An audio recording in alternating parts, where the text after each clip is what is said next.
Now, this is one interesting and important slide. This is something which is specific and unique to gambling disorder. Okay. So there are four phases in pathological gambling. Okay. So when a patient comes to you, you can, in many cases, if the gambling has been chronic, you'll be able to identify these four phases. Whereas if a patient is coming to you in initial stage, you will still be able to identify, and you can tell the patient that how the disorder can progress. Okay. So there is a waxing and waning trend in the disorder. It's a chronic disorder. So, okay. So sometimes the gambling may increase, sometimes it can even decrease. Okay. So the course is waxing and waning. And there are four phases which are seen. Okay. So the first one is the winning phase. So the disorder almost always begins with a winning phase where there is a big win that the person experiences.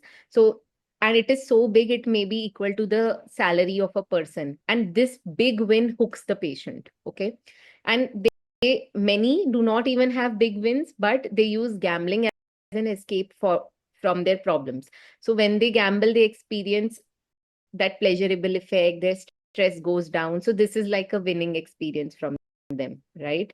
So this is stage one, which is the winning phase.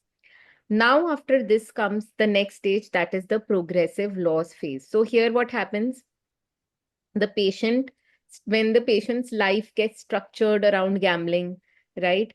Now they are indulged in gambling so much that they move from being excellent gamblers where they were winning to being stupid ones where now they start taking risks, right? They start using their savings, their cash, they start borrowing money, they start missing work. So now, their sense of right and wrong goes, right? They start making stupid deals, stupid investments into gambling, right? So this is the progressive loss stage where they not only lose in gambling but also are losing in their personal life, in their career life, right?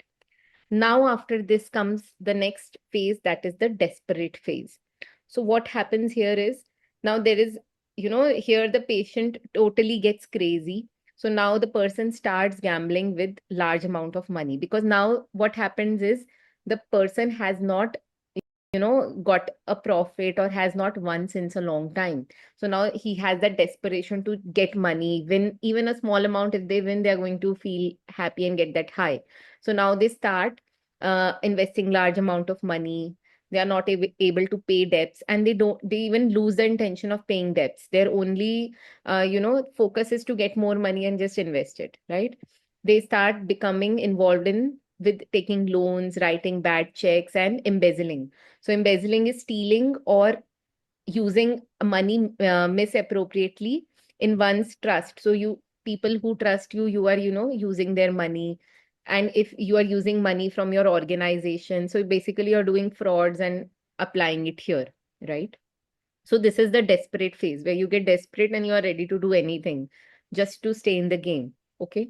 And in the end, the last stage is the hopeless stage where the person starts accepting the losses and starts accepting that these losses can never be made up. But the gambling still continues. Why? Because now the neuroadaptation has happened. Now you are addicted to it, right? So because of the associated arousal, excitement, it happens. So all these stages, when we talk about time, it may take up to 15 years, to reach the last phase.